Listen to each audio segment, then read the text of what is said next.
Shalom, selamat pagi semuanya. Ya, saya percaya ketika kita datang menyembah Tuhan, hadirat Allah melingkupi kita, maka ada sesuatu yang baru yang Tuhan sedang nyatakan. Ada pekerjaan Allah yang besar yang Tuhan ingin kerjakan dalam kehidupan kita. Dan saya percaya situasi kondisi yang sesulit bagaimanapun tidak akan menghalangi pekerjaan Allah bekerja dalam kehidupan kita. Amin Bapak Ibu. Seberat apapun tantangan atau persoalan kita hadapi dalam hidup ini, Tuhan itu selalu punya cara yang ajaib untuk memberikan pertolongan bagi setiap kita. Dan hari ini judul kita adalah berbicara tentang lebih dari pemenang. Amin. Lebih dari pemenang. Pemenang saja sudah hebat.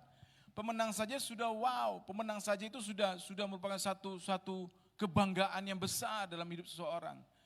Tapi ini dikatakan kita lebih daripada pemenang. Artinya kalau orang yang pemenang, dia berjuang dengan setengah mati dan dia mendapatkan keberhasilan, itu dikatakan sebagai pemenang. Karena dia yang berjuang habis-habisan, dia berjuang mati-matian. Dia yang berusaha dengan sekuat tenaganya. Tetapi hari ini kita belajar bagaimana Allah menjadikan kita lebih daripada pemenang. Artinya kita tidak perlu sampai harus habis-habisan sampai sampai semuanya lah dikerahkan. Tidak perlu, tapi Tuhan sudah memberikan kemenangan bagi setiap kita. Dialah yang telah turun tangan menolong, membantu kita. Amin. Bahkan apa yang kita rasa tidak bisa, tidak mungkin, dia sanggup. Karena dia adalah Tuhan semesta alam. Dia adalah Tuhan Maha Kuasa. Dan kuasa Tuhan tidak terbatas oleh apapun juga. Sehingga kita sebenarnya nggak sanggup, kita nggak bisa. Tapi Tuhan itu bisa memberikan kemenangan.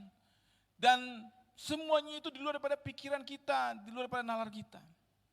Dan hari ini kita belajar bagaimana Allah turut bekerja dalam kehidupan setiap kita. Amin. Itu yang perlu kita pahami dalam hidup ini. Ketika kita menghadapi persoalan-persoalan dalam diri kita, tekanan demi tekanan, situasi-situasi yang semakin tidak terprediksi. Tapi kalau kita mengandalkan Tuhan dalam hidup ini, maka dia akan menjadikan kita lebih daripada pemenang. Bilang kiri kanannya, bro, sis, kita lebih daripada pemenang. Bukan karena kepintaran kita, bukan karena kuat gagah perkasa kita, tapi semata-mata karena Tuhan yang bekerja atas kehidupan kita. Tuhan berikan pertolongan. Amin. Karena dia sangat peduli dengan kita. Dan kita memang tidak bisa menampik bahwa hidup dalam Tuhan itu tidak mengalami masalah. Tuhan tidak pernah janjikan kepada umatnya tidak menghadapi masalah. Semua kita akan menghadapi problem. Bahkan Yesus sendiri katakan, ikutlah menderita bersama-sama dengan aku, kata Yesus. Artinya, masalah itu pasti akan singgah dalam kehidupan kita. Persoalan, pergumulan itu pasti akan ada dalam setiap kehidupan kita selama kita masih tinggal di dunia ini. Itu pasti ada. Dan selalu ada. Selesai dari pergumulan yang satu, kita akan masuk kepada pergumulan yang lain. Selalu ada. Jadi jangan mengeluh kalau kita sedang menghadapi tekanan. Hari-hari ini banyak orang yang mengeluh. Banyak orang yang khawatir, banyak orang yang takut. Bahkan saya dengar ada satu cerita di tengah-tengah pandemi ini, saya juga belum tahu apakah itu benar-benar ceritanya, tapi saya pernah dengar ceritanya, ada orang yang mati karena dia takut dengan COVID-19. Saking takutnya dia berkurung di rumahnya dan tidak keluar-keluar karena takut. Dan dia tidak terima orang datang ke rumahnya dan dia juga tidak keluar rumah. Tapi akhirnya dia didapati mati bunuh diri. Dia mati bunuh diri. Saking takutnya dia melihat keadaan ini. Dia mati bukan karena COVID, tapi karena apa yang ditakutkan, akhirnya dia bunuh diri. Dia takut.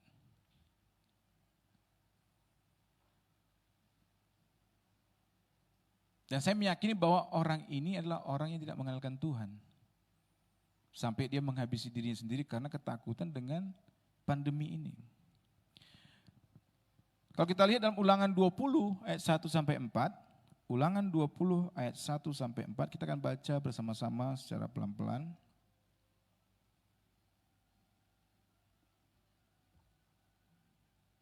Ya, 1, 2, 3.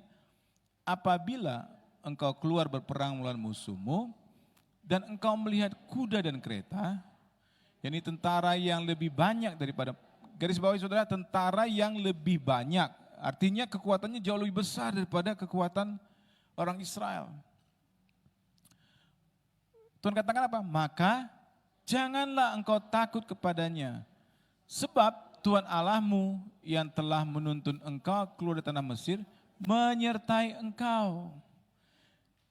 Jangan takut dikatakan tadi ya, lihat musuh lebih kuat, lebih besar, tentaranya lebih banyak. Jangan takut. Nah, kemudian yang 2, apabila kamu menghadapi pertempuran, maka seorang imam harus tampil ke depan dan berbicara kepada rakyat. Nah, ayat 3 dikatakan, dengan berkata kepada mereka, dengarlah hai orang Israel, kamu sekarang menghadapi pertempuran melawan musuhmu, janganlah lemah hatimu, janganlah takut, janganlah gentar dan janganlah gemetar karena mereka.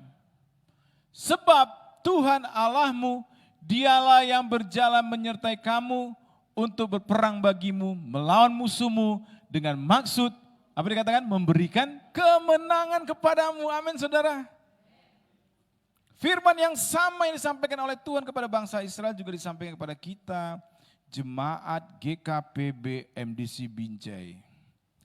Dikatakan janganlah takut, janganlah lemah hatimu, janganlah gentar dan janganlah gemetar melihat situasi kondisi sekarang ini. Jangan takut, jangan lemah, jangan gentar. Itulah yang disampaikan Tuhan kepada kita. Janganlah lemah hatimu. Amin saudara. Kenapa? Karena Tuhan yang kita sembah, Dia berjalan menyertai setiap kita. Dan Dia yang akan turun tangan untuk menyelesaikan segala sesuatunya ini dengan tujuan untuk memberikan kemenangan kepada kita umatnya. Haleluya. Kita harus percayakan segala sesuatunya kepada Dia yang sudah memberikan firman-Nya, yang sudah memberikan janjinya kepada kita. Jangan takut, jangan lemah hatimu. Itu yang harus kita kerjakan atau kita lakukan dalam kehidupan kita. Memang kita menghadapi situasi kondisi yang bisa menggetarkan hati kita. Situasi kondisi yang sangat menakutkan bagi kita. Tetapi ayat 2 katakan itu kan, apabila kamu menghadapi pertempuran, maka seorang imam harus tampil ke depan dan berbicara kepada rakyatnya. Dan berkata kepada mereka, dengarlah hai jemaat GKPB MDC Binjai. Kamu sekarang menghadapi pertempuran melawan musuhmu. Jangan lemah hatimu. Janganlah takut. Janganlah gentar dan janganlah gemetar karena situasi kondisi pada saat ini. Amin. Jangan takut.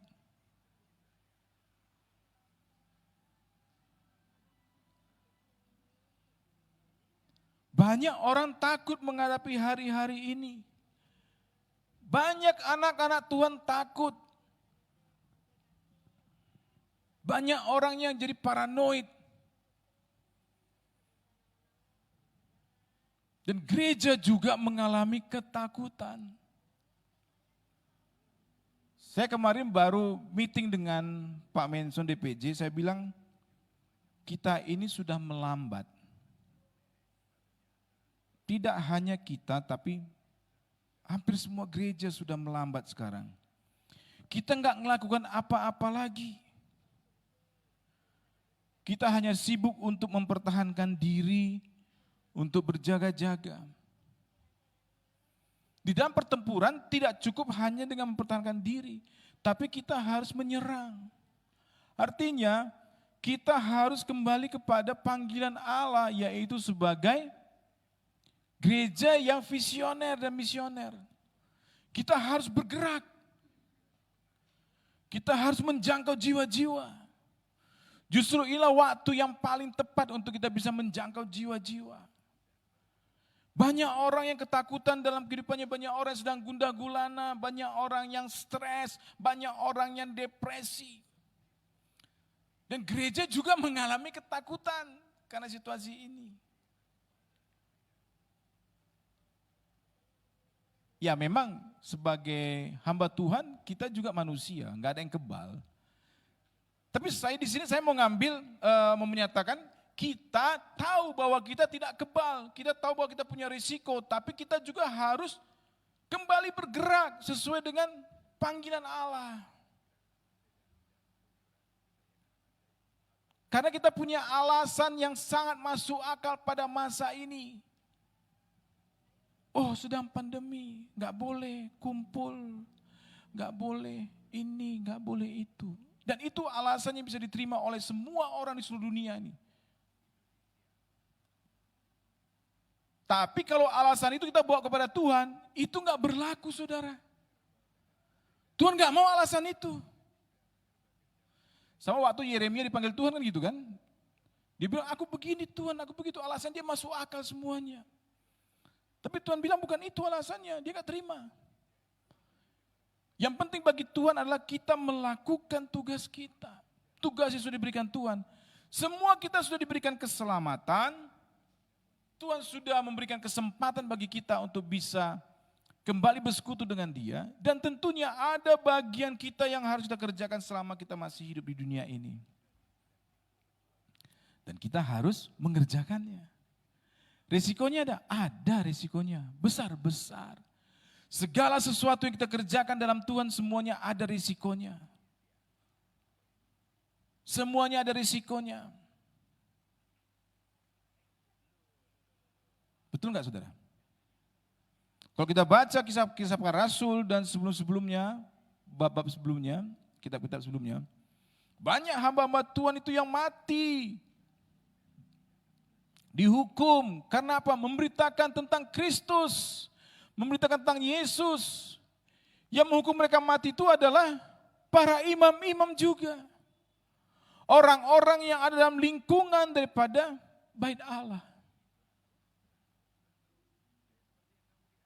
Ada resikonya. Kita sebagai anak Tuhan, pengikut Kristus, eklesianya Allah, kita juga punya resiko dalam hidup ini. Tapi jangan takut dengan risiko tersebut.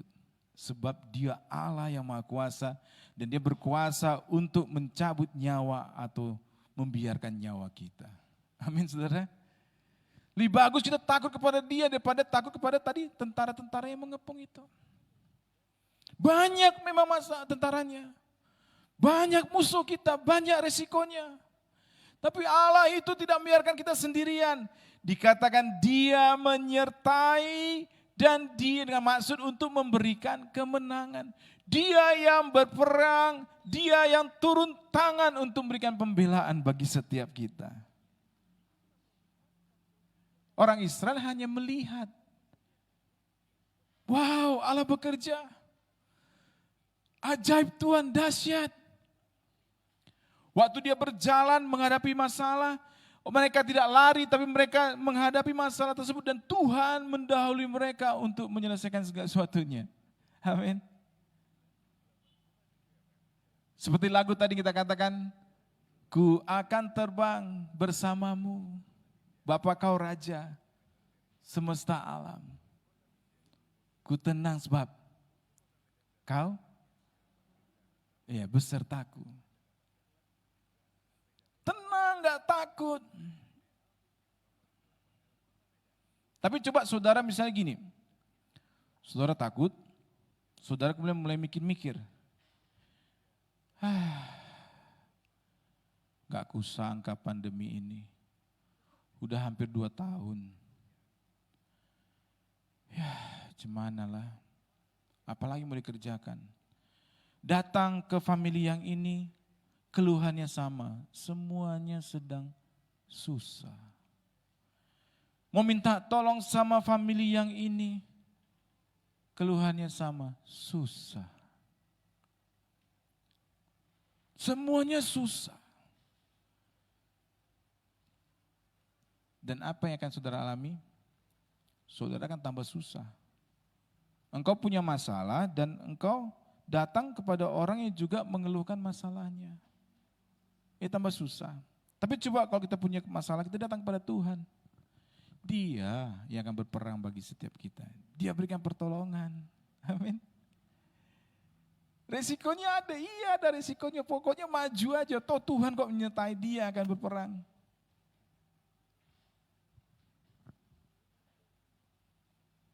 Banyak orang takut kalah.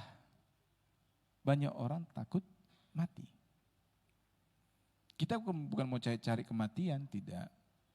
Tapi waktunya sudah ditentukan Tuhan. Makanya saya katakan, dia yang berkuasa untuk mencabut nyawa kita.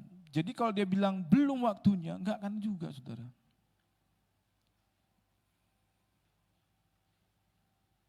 Tapi sekali lagi, saya ingatkan kita bukan mau cari resikonya, amin saudara. Bukan kemudian karena itu, oh udah enggak apa-apa, pergi ke pesta rame-rame, ada pesta kumpul-kumpul, enggak usah pakai masker. Wah, tadi saya lewat tuh di jalan, apa tadi kita lewat? Danau Poso, ada orang meninggal, tapi memang bukan dari kepercayaan kita, tetangga kita. Kumpul rame semua orang nggak ada pakai masker saudara. Saya bilang sama Wita, tanya dulu, kumpul semua nggak pakai masker.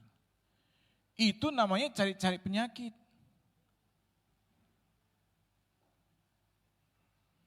Tapi jangan kita manfaatkan situasi kondisi sekarang ini untuk kita jadi tidak buat apa-apa. Ya gereja itu harus terus bergerak, gereja itu harus maju. Kita tetap harus melakukan sesuatu.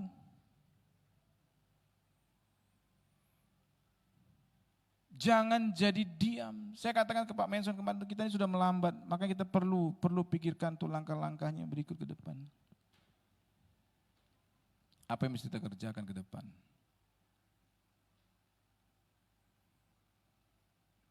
Ya kita masih melakukan ibadah, betul. Kita masih ibadah onsite, kita masih bikin doa malam. Tapi itu semuanya sudah melambat. Kita harus bergerak lagi lebih cepat lagi. Ini adalah kesempatannya bagi kita untuk bisa mengerjakan tugas kita, panggilan kita. Yaitu menjadi terang, menjadi garam, dan memberitakan tentang Injil kebenaran. Memberitakan tentang Kristus kepada semua orang, kepada semua makhluk. Ini jadi bagian kita, ini tugas kita. Dan banyak hamba Tuhan yang memang sudah mendapatkan pesan Allah. Setan menunggangi pandemi ini sehingga orang menjadi ketakutan. Orang gak berani lagi berbuat apapun. Pandemi ada virus ada, bukan tidak ada. Banyak orang bilang gak ada virus COVID. Ada saya bilang. Korbannya banyak, sudah jelas. Itu yang ngomong gak ada itu karena dia belum ngalamin. Virus itu ada, tapi ini juga digunakan oleh si iblis untuk menakuti gereja, membuat kita menjadi gentar, membuat gereja jadi takut, sehingga umat Tuhan tidak berani lagi bergerak. Membuat kita akhirnya tidak buat apa-apa dan kita punya alasan yang rohani yang hebat. Cukup hanya dengan berdoa di rumah kita katakan. Tuhan tidak bilang kita cuma berdoa. Tapi pergilah, jadikanlah semua bangsa menjadi muridku. Ajarlah mereka seperti apa yang telah kuajarkan kepadamu dan baptislah mereka. Itu yang diminta oleh Tuhan bagi gerejanya. Amin saudara. Saya nggak tahu nih korbannya kenapa lari ke sini saudara. Saya sebenarnya sudah siap untuk poin-poinnya. Tapi kayaknya Tuhan nggak ngarahkan di sini.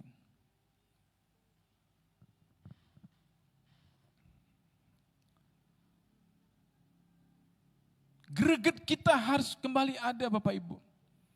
Jangan sampai hati kita menjadi tawar dengan keadaan, dengan situasi kondisi yang menekan di kehidupan kita. Kembali harus ada greget. Ya, aku harus mengerjakan tugasku. Panggilanku jangan dilupakan. Amin. Apalagi zaman sekarang, kita ibadah juga dibatasi. Tapi kita masih bersyukur di Binjai ini masih bisa beribadah. Kalau di tempat lain di Medan nggak boleh saudara. Dilarang. Di Binjai masih level 3. Zona merah tapi level 3. Sehingga masih bisa orang makan di kedai nasi, di restoran, dan kita masih bisa beribadah. Tapi itu pun dibatasin. Dan tentunya dipakai oleh setan momentum ini untuk membuat orang jadi malas ke gereja. Udah gak usah ke gereja lagi, dari rumah saja ada yang online.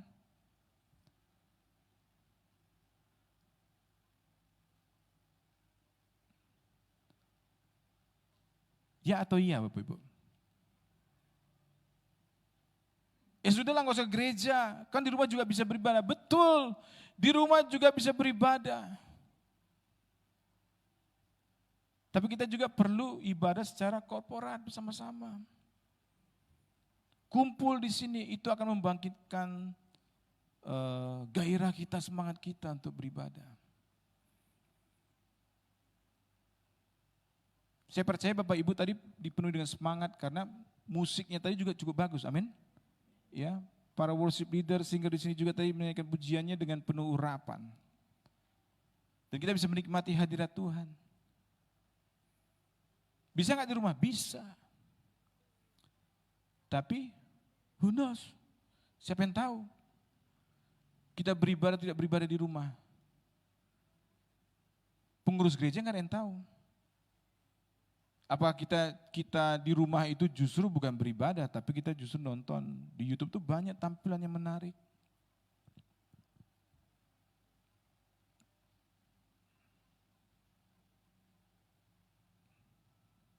Saya mendorong kita, ayo mari kembali gregetnya tuh.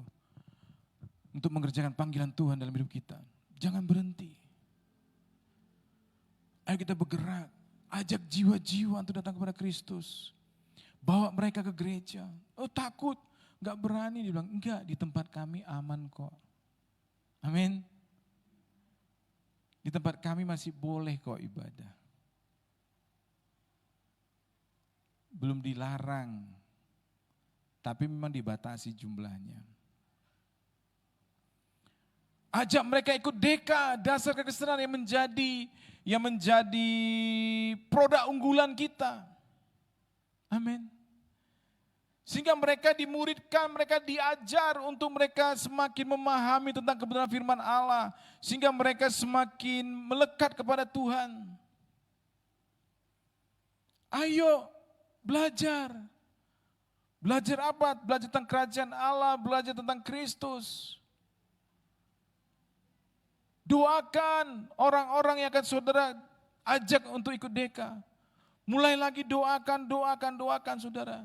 Jangan cuma mendoakan Tuhan, tolonglah aku Tuhan, tolonglah udah tipis duitku Tuhan, entar lagi makan apa ke Tuhan. Gak usah lagi doakan itu, Tuhan ngerti kok. Dia sanggup memberikan pertolongan, dia ajaib, amin. Ubah topik doanya, aku berdoa untuk si Anu.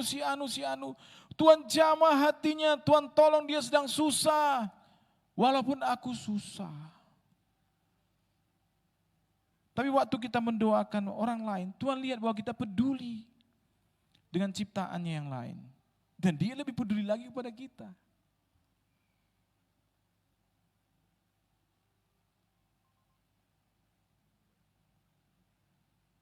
Tuhan sanggup berikan kemenangan. Dan engkau akan mengalami kuasa Tuhan, mujizat Tuhan. Engkau akan keluar dari masalahmu. Dan engkau akan melihat, ternyata aku kayaknya gak buat apa-apa. Aku cuma mendoakan mereka dan mengajak mereka untuk datang kepada Tuhan. Lebih serius kepada Tuhan. Kemarin saya ditunjukkan Wita video pastor, siapa? Joel apa? Oh, bukan Joel Sumbaya ya? Bukan ya? Joel apa? Abraham Joel, seorang hamba Tuhan yang dia karunianya itu mengajak orang untuk datang berdoa. Dan ada salah satu orang yang selalu mengikuti acara tersebut, seorang ibu, dia punya utang $50.000. Ditipu dia. Jadi suaminya orang Australia dan suaminya pinjam uang dari Bank Commonwealth ya di Australia $50.000 dan dia bawa uang itu ke Indonesia untuk bangun villa dan untuk bisnis. Rupanya dia ditipu sama agennya. Ditipu. Hilanglah uang itu. Dan kemudian dia ngikut acara itu, dia doa, dia datang kepada Tuhan, dia doa. Dan dia mulai melakukan apa yang firman Tuhan katakan. Mulai dia memberkati orang-orang lain. Selama ini dia gak pernah memberkati orang, dia sekarang mulai lakukan firman Allah, dia berkati. Kemudian satu hari dia bilang, di M-Banking M-Banking suaminya itu tiba-tiba utangnya itu hilang. Gak muncul lagi yang $50.000 itu. Dan dia pikir, suami pikir ini kesalahan daripada itu, sistemnya salah. Tapi beberapa hari kemudian juga dia lihat kembali waktu dia buka, tetap itu hilang. Sampai akhirnya datang surat dari bank itu ya, menyatakan bahwa memang hutang itu sudah selesai. Dia bingung saudara. Dia punya hutang tapi dia nggak membayar. Dia belum bayar. Tapi hutangnya sudah lunas. Dan sampai hari ini dia nggak tahu siapa yang lunasin hutangnya. Kalau menurut saya pasti ada yang melunasi hutangnya. Nggak mungkin pihak banknya itu dengan baik hati menghilangkan hutangnya, nggak mungkin saudara. Itu hal-hal yang mustahil gitu ya. Pihak bank paling kasih keringanan pengurangan, nggak mungkin dihapuskan semua hutangnya. Ini habis hutangnya saudara. Bukan karena hasil usahanya, tapi saya percaya itu karena dia mulai taat dan setia melakukan firman Allah, mengerjakan tugas panggilannya dalam kehidupannya, sehingga akhirnya Tuhan turun tangan memberikan kemenangan, Tuhan berikan pertolongan dalam kehidupannya, dan saya percaya semua kita juga bisa mengalami hal yang sama, kalau kita serius dan sungguh-sungguh untuk mengerjakan tugas panggilan dalam kehidupan kita. Ada amin? Apapun beban yang sedang kau hadapi dalam hari-hari ini, masalah apapun, kalau engkau datang kepada Tuhan dan kerjakan tugas panggilanmu, jangan mau dialihkan oleh setan. Fokus kita, tetap fokus kerjakan.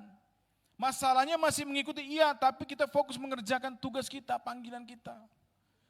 Nanti masalah yang ikuti kita ini dihalangi oleh Tuhan, Dia yang menyelesaikan semuanya. Lebih dari pemenang.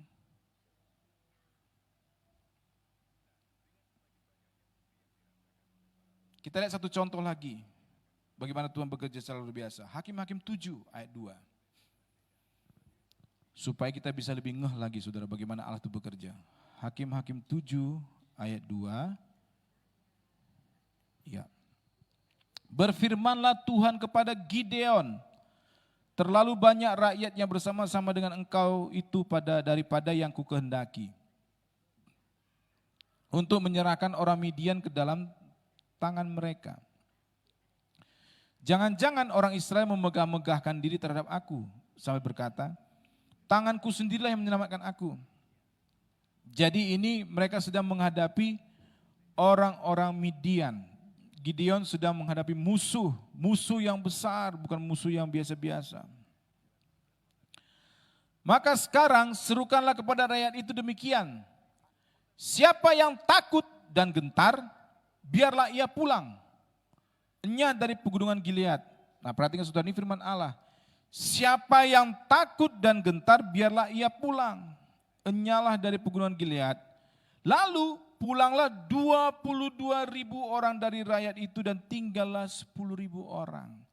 Jadi Gideon punya pasukan itu kurang lebih sekitar 32.000 orang. Tuhan bilang terlalu banyak itu. Nanti kalau kalian misalnya bertempur, jangan-jangan nanti orang Israel membanggakan dirinya sendiri, bukan lagi membanggakan Tuhan. Maka Tuhan bilang, siapa yang takut dan gentar, pulang. Gak usah ikut bertempur, pulang.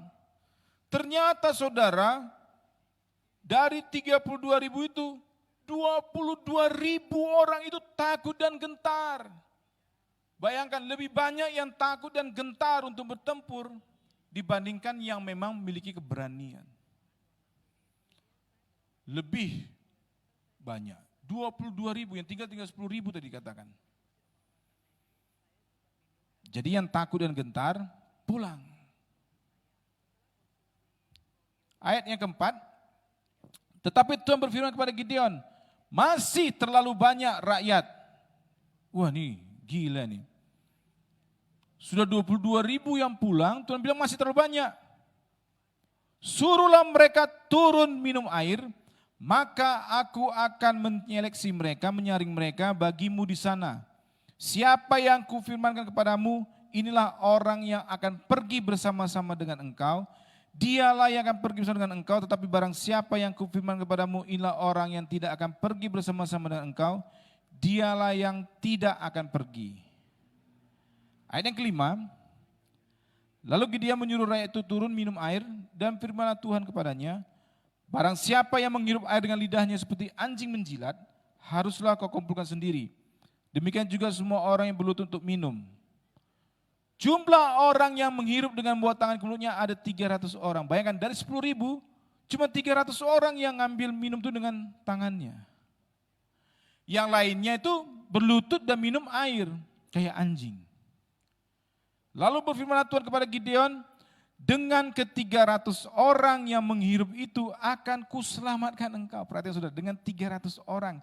Dari 32.000 orang, 2 kali penyaringan ada tinggallah 300 orang yang dipilih oleh Tuhan. Cuma 300 orang. Sudah perhatikan musuhnya. Di dalam ayat yang ke-12, adapun orang Midian dan orang Amalek, dan semua orang dari sebelah timur itu bergelimpangan di lembah itu. Di dalam satu lembah, bergelimpanganlah orang Midian, orang Amalek, dan orang-orang dari sebelah timur itu. Dikata seperti apa? Seperti belalang banyaknya. Dan unta mereka tidak terhitung. Seperti pasir di tepi laut banyaknya. Saudara bayangkan coba bagaimana orang Midian, orang Amalek yang akan dihadapi oleh Gideon. Mereka dikatakan itu seperti belalang banyaknya, sangat banyak. Bahkan unta-untanya itu tidak terhitung. Saking banyaknya itu seperti pasir di tepi laut. Ada orang yang bisa menghitung pasir di tepi laut? Kurang kerjaan kali ya. Ngitung pasir di tepi laut.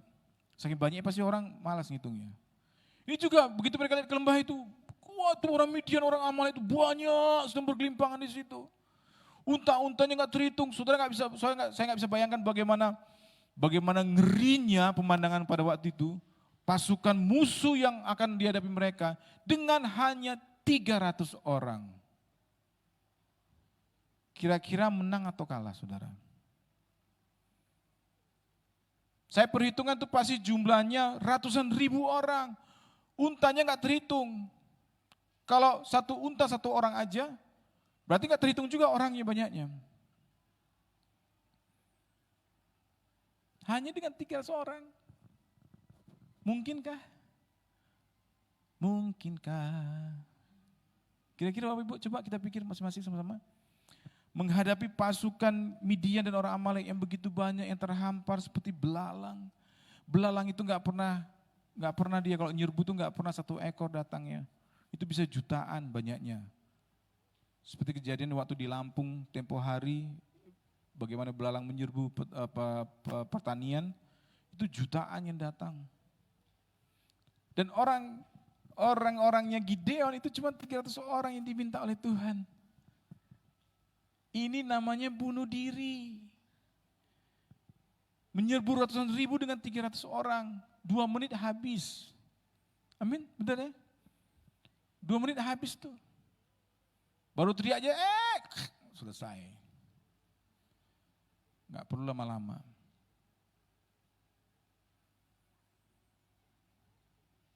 Tapi dengan 300 orang, mereka bisa mengalahkan orang Amalek dan orang Midian tersebut. Saudara bayangkan, hanya dengan 300 orang. Kita baca ayat selanjutnya.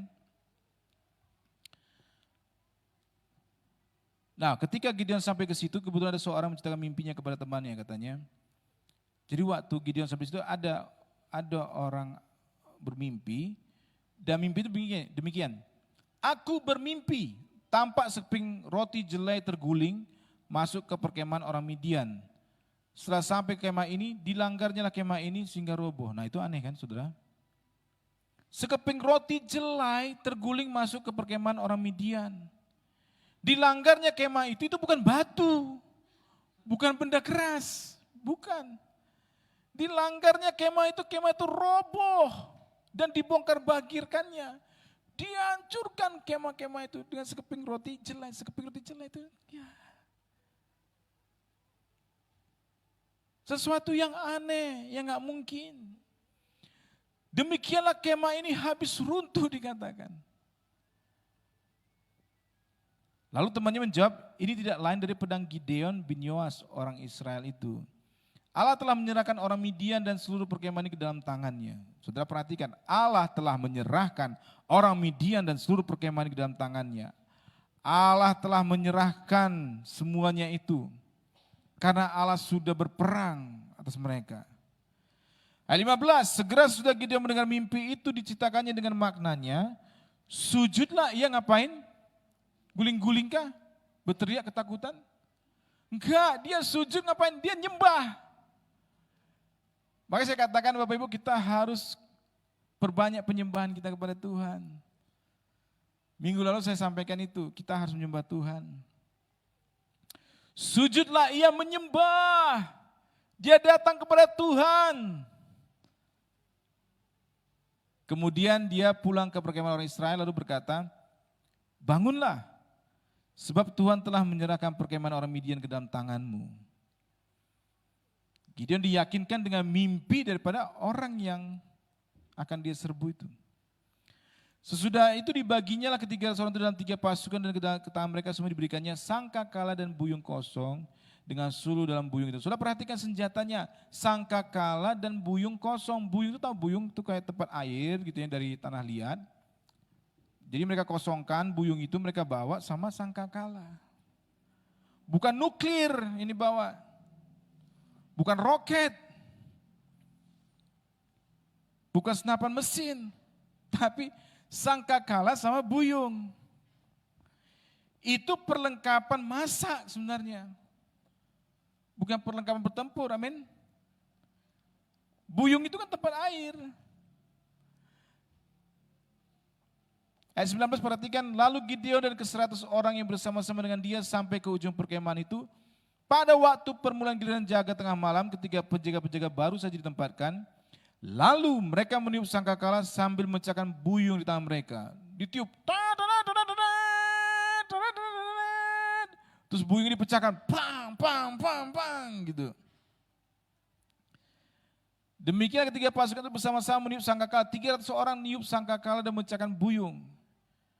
Dan memegang obor tangan kirinya dan sangkakala tangan kanan. Sudah perhatikan, tangan kiri pegang obor, sangkakala tangan kanan. Jadi enggak pegang pedang. Enggak, masuk ke perkemahan musuh, enggak pegang pedang. Pegang obor, pegang sangkakala.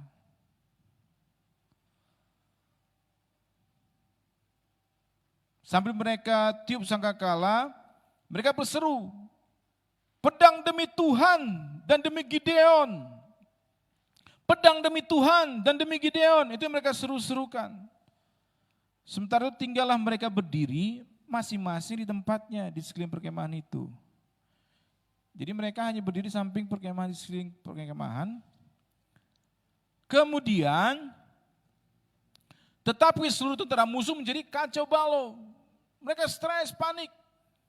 Mereka berteriak-teriak dan melarikan diri, ketakutan tentara ini. Wah, cemas, gentar, tawar hatinya. Takut mereka.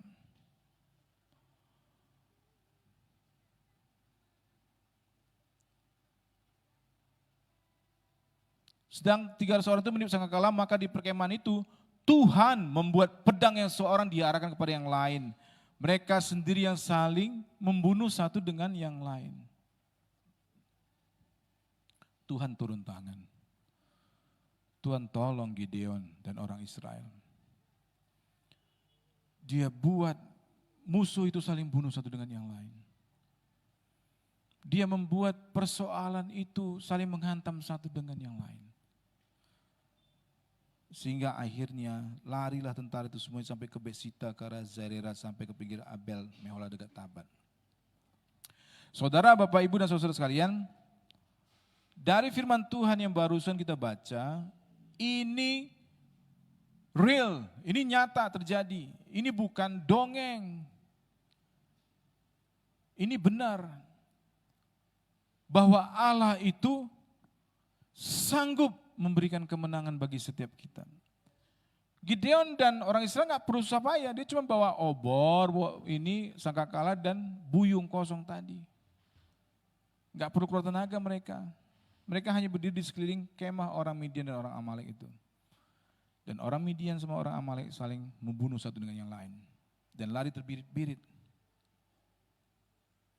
Pagi hari ini, Tuhan yang sama, yang sanggup berikan kemenangan bagi Gideon dan bagi orang Israel pada masa itu, adalah Tuhan yang tidak pernah berubah dulu, sekarang, dan sampai selama-lamanya.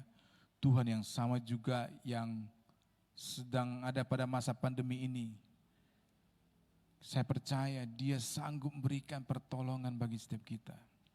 Dia sanggup memberikan kemenangan demi kemenangan bagi setiap kita. Nah, yang perlu kita lakukan itu jangan takut, jangan lemah hatimu, jangan gentar. Itu yang perlu kita jaga, hati kita perlu kita jaga. Jangan takut, jangan lemah, jangan gentar. Dan kerjakanlah tugas kita, apa yang Tuhan firmankan lakukanlah. Tugas keselamatan, panggilan Tuhan dalam kehidupan kita, kita kerjakan dengan semangat. Jangan surut dalam diri kita. Gak usah terlalu pusing dengan masalah-masalah yang sedang kau hadapi. Tapi fokus saja kepada Tuhan. Nanti Tuhan yang menolong menyelesaikan segala sesuatunya. Kalau kau bilang duit udah gak ada, Tuhan kasih duit, percayalah. Amin. Tuhan bisa tolong. Yang penting kita lakukan bagian kita, tugas kita.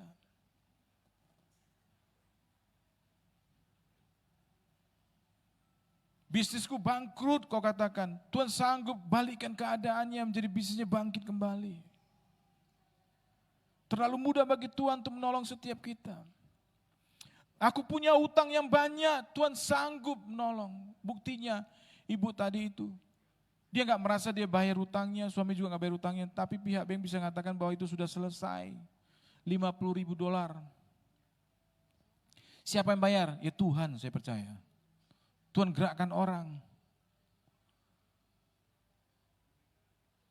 Kalau bukan Tuhan yang gerakkan, siapa mau bayar $50.000, saudara? Gak sedikit itu, $50.000. 100.000 aja banyak, apalagi $50. $50.000. Amin.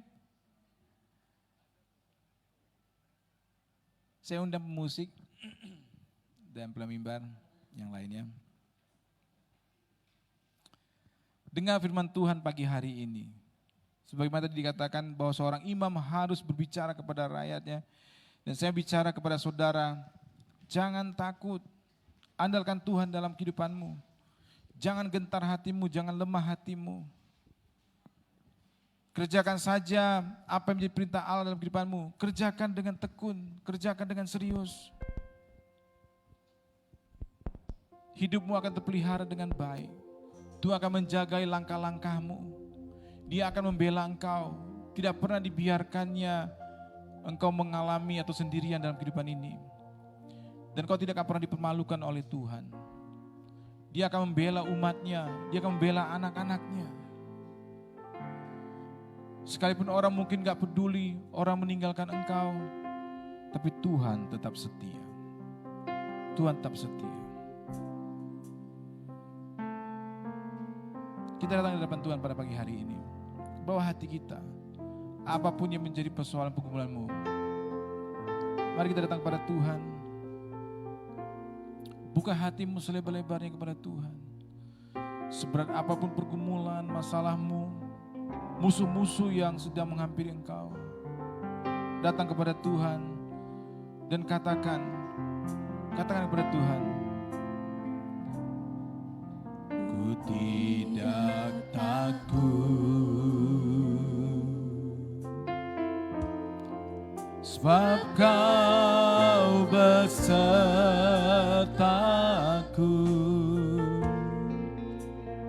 Ku tidak bimbang, sebab Engkau Allahku. Engkau meneguhkanku, bahkan menolongku. Meneguhkanku, bahkan menolongku.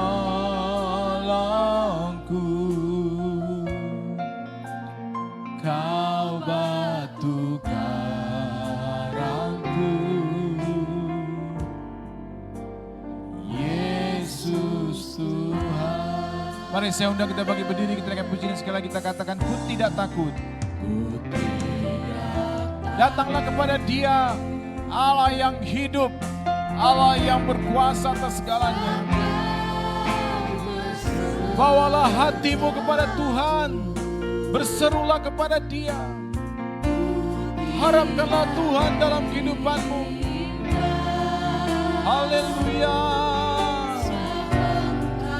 Allahku, Engkau meneguhkanku,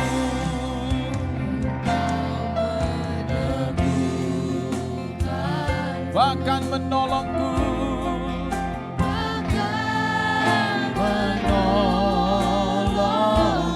Kau batu karang yang teguh, Kau batu karangku,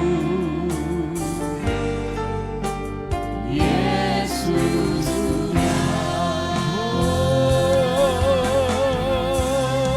Yesus memegangku dengan tangan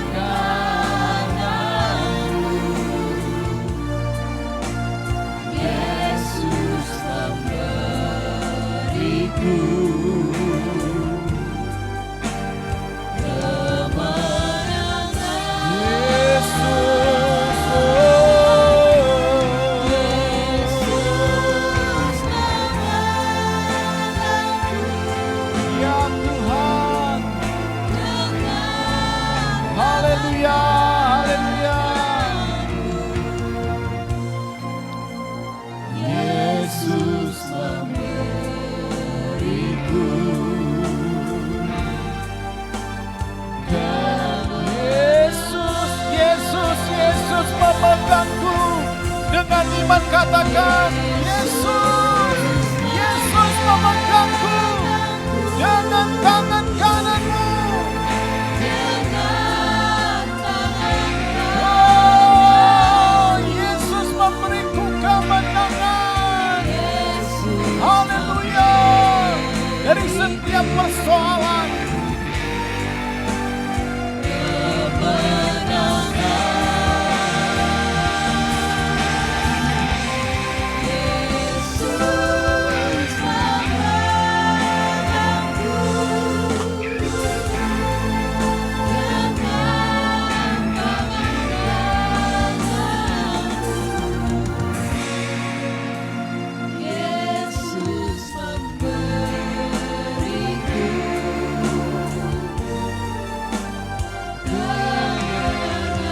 buka hatimu dan katakan pada Tuhan, Yesus memegangku. Yesus memegangku. Ya Tuhan. Dengan kananmu, Yesus memberiku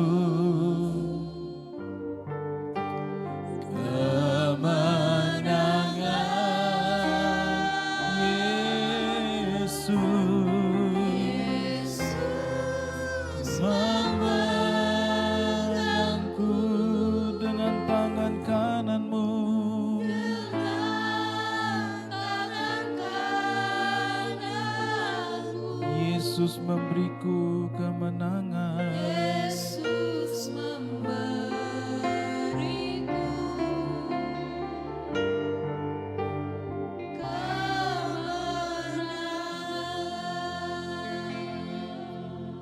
Bapak Ibu, Tuhan ada tengah-tengah kita pagi hari ini. Dan Dia mengarahkan wajahnya bagi setiap kita pribadi lepas pribadi. Tuhan tahu persoalanmu, Tuhan tahu pergumulanmu. Firman Tuhan katakan, carilah maka engkau akan mendapatkan. Ketoklah maka pintu akan dibukakan. Mintalah maka kamu akan menerimanya. Pagi hari ini datang kepada Tuhan. Mintalah, mintalah. Mintalah maka engkau akan menerimanya. Apapun yang menjadi keperluanmu, kebutuhanmu, mintalah kepada Tuhan. Dia sanggup memelihara engkau, memenuhi segala keperluanmu menurut kekayaan dan kemuliaan-Nya. Rasakanlah jamahan Tuhan. Dia memegang engkau. Dia tidak pernah membiarkan engkau sendirian. Dia menuntun perjalananmu. Hidupmu akan mengalami kemenangan demi kemenangan. Dia nggak jauh, dia ada di sampingmu. Dia sedang memandang engkau, dia sedang memegang tanganmu. Rasakanlah sentuhan Allah. Rasakanlah tangan yang begitu hangat, tangan yang kokoh, tangan yang kuat, yang sanggup memberikan perlindungan dalam kehidupanmu. Dan tangan itu tidak pernah terlepas daripadamu. Ketika badai datang, tangan Tuhan yang kokoh itu tak memegang tanganmu.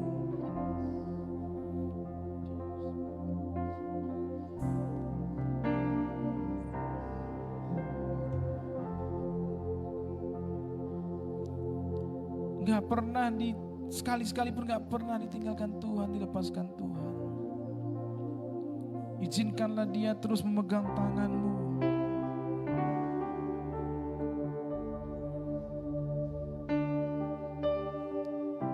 Izinkan Dia. Ketika engkau sedang berjalan dalam lembah kekelaman, ketika badai topan sedang menghampiri hidupmu, tangan Tuhan yang kokoh itu tak megang engkau.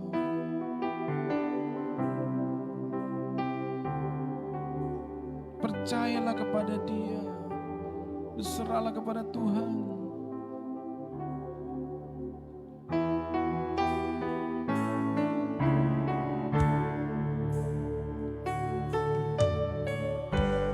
Bergelora, ku akan terbang bersamamu.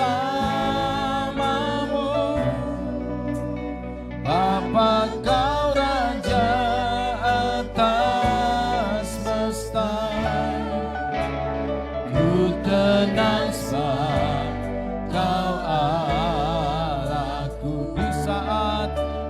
Di saat badai bergelora,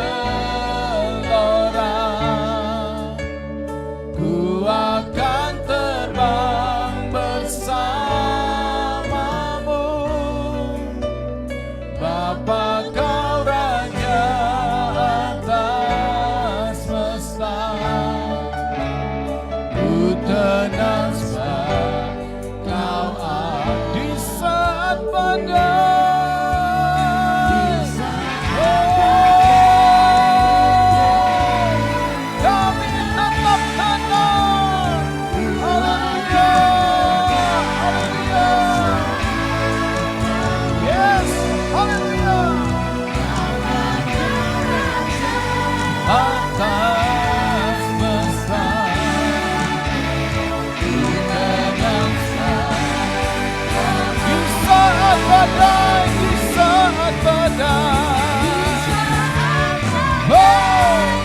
Kemenangan milik kami, kemenangan menjadi bagian kami ya Tuhan. Kami terbang bersamamu.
di pihak kami. Pada siapa kami takut Tuhan, sebab Kau yang memegang tangan kami dengan tangan kananmu yang membawakan kemenangan kepada kami. Terima kasih Tuhan, terima kasih Yesus. Terima kasih buat firman-Mu Tuhan yang sudah disampaikan oleh hamba-Mu Tuhan. Biarlah itu yang menguatkan setiap kami jemaat-Mu ya Bapa. Biarlah Tuhan kami tidak lemah, kami tidak takut, kami tidak gentar ya Tuhan Yesus. Sebab Tuhan kemenangan demi kemenangan sudah Engkau janjikan bagi setiap kami. Kami adalah orang-orang yang lebih daripada pemenang dalam nama Yesus. Terima kasih Tuhan, terima kasih. Berkatilah kami semua jemaat-Mu ya Tuhan, yang bergabung dalam Tuhan GKP BMDC Binjai ya Bapa. Engkau yang berkati setiap kami Tuhan, dimanapun kami berada ya Bapa. Baik kami ya Tuhan yang beribadah secara online ataupun onsite ya Tuhan. Biarlah berkat-Mu tercurah atas setiap kami. Kami yang sakit disembuhkan. Kami ya Tuhan Yesus yang dalam pergumulan, Tuhan bukakan jalan keluar bagi kami. Di dalam nama Tuhan Yesus. Terima kasih ya Bapa. Berkati juga hamba-Mu ya Tuhan, gembala kami ya Tuhan. Bapak Pendeta Nikos Bayang dan juga DPJ kami, Bapak Menson Tarigan ya Tuhan. Biarlah pengurapan-Mu Engkau curahkan dalam nama Yesus. Biarlah semakin Kau pakai luar biasa ya Tuhan. Di dalam nama Yesus. Berkati juga gereja-Mu ya Tuhan, GKP BMDC Binjai. Biarlah Tuhan gereja ini semakin berdampak ya Tuhan. Semakin menjadi berkat ya Bapa. Semakin menjadi gereja yang lebih besar dalam nama Yesus. Terima kasih ya Tuhan. Berkati juga kota kami, kota Binjai ya Tuhan. Di mana Engkau percayakan kami Tuhan. Biarlah kota Binjai ini Tuhan menjadi terang, menjadi garam dalam nama Yesus. Engkau yang berkati dari sektor ekonomi, sektor pendidikan, sektor politik ya Bapa. Biarlah semuanya dalam pantauan-Mu, semuanya dalam tangan-Mu ya Bapa. Engkau yang berkati para pemimpin kami, para pemerintahan kami ya Tuhan. Biarlah mereka memiliki hati yang takut akan Engkau ya Bapa. Sehingga mereka menjalankan setiap tugas mereka, setiap tanggung jawab mereka dengan takut akan Engkau, dengan baik dalam nama Yesus. Berkati Indonesia ya Tuhan.